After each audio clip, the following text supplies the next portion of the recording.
Are leadership and followership two separate concepts, or are they inherently intertwined? We've heard people say, I'm a leader, I'm not a follower. I forge my own trail. Today we're going to discover that if one wants to be a good leader, he needs also be a good follower. This is Leadership Radio. Now stay tuned.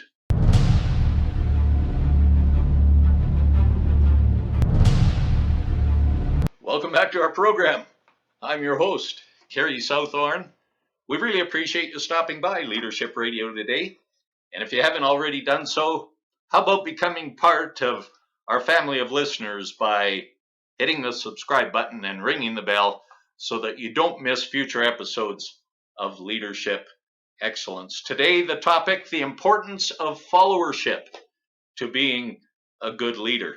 A little later on, we're going to feature a video with the sage of leadership, Vergil Schmidt, as he shares some ideas on the topic. But in the meantime, I would like to make a few observations about followership. Number one, you will likely lead much the way that you followed. If you were an enthusiastic, hardworking, loyal follower, you're likely also going to be an enthusiastic, hardworking, loyal leader. Why is that? Well, you take the same person with you when you go from being a follower to sitting in the leader's chair. Second reason why followership is important to the leader is that it's pretty hard to be a good leader if you haven't first been a follower and observed leadership in action. It's been said that you can't be an example worth following unless you're following an example worth following.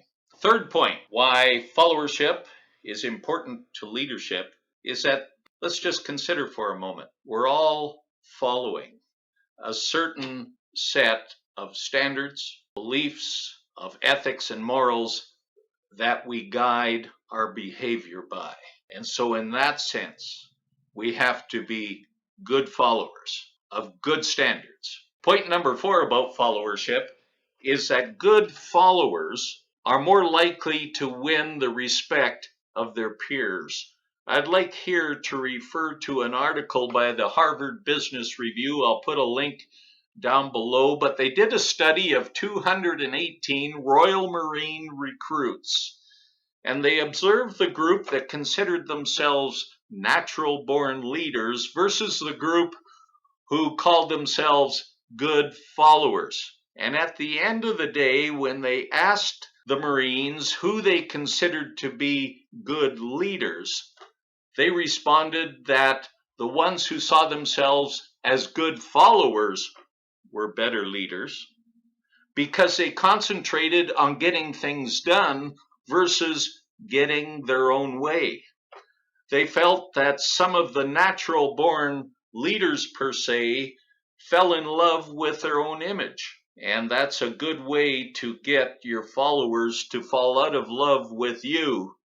Point number 5 about followership is that it does not have to mean uniformity, conformity, or checking your brain at the door to be a good follower.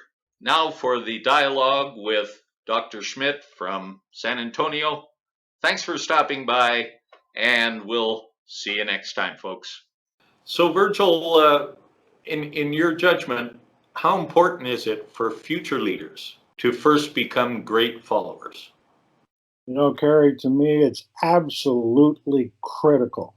In fact, when I look at my own life, I jumped into leadership not having any kind of followership before. Even though I worked with people, I didn't really work with people who were cognizant of the importance of leadership, because becoming a good follower is really a time to be mentored. You really don't know how to be a leader until you have developed your skills as a leader. How do you evaluate? How do you observe? What do you observe? What do you make of the things you do observe? Those are all answers that you need to develop before you jump into leadership. I never had the chance to do that. Consequently, I ended up making a lot of novice mistakes that were totally unnecessary. And it wasn't until I went through the highs and the lows of leadership and the knocks that come with it that I actually learned what was important and what was not. And I fought a lot of battles that didn't need to be fought, and I didn't need to die in ditches that were not critical to the furtherance of the organization. So I believe it's absolutely imperative that leaders are, first of all, followers. You know, it's often said that we learn by mistakes, but why not learn by other people's mistakes rather than our own?